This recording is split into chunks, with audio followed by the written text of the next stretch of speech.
Right now, local artists are finding ways to get the word out for their small businesses, even with the challenges of COVID-19. Fox 44's Cameron Stewart went to downtown Waco to see the fair they put on. Cameron, why is this so important to them? Well, Noelle, COVID hasn't been easy on our local artists. They thrive on these kind of showcases where they can interact with the customer. And now they're looking to make it a regular occurrence here in Waco.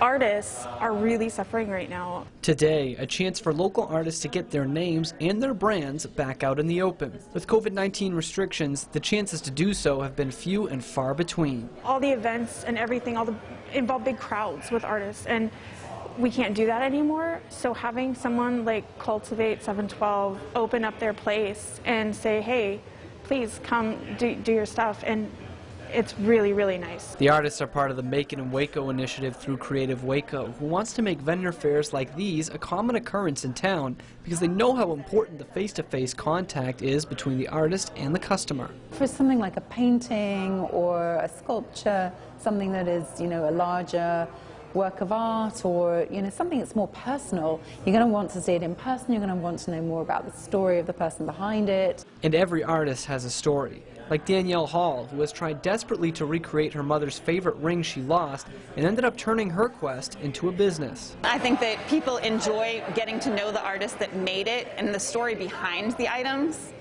I think they photograph well online. They do decent online, but I think it's really being able to see something like this with all the intricate detail, or the rings.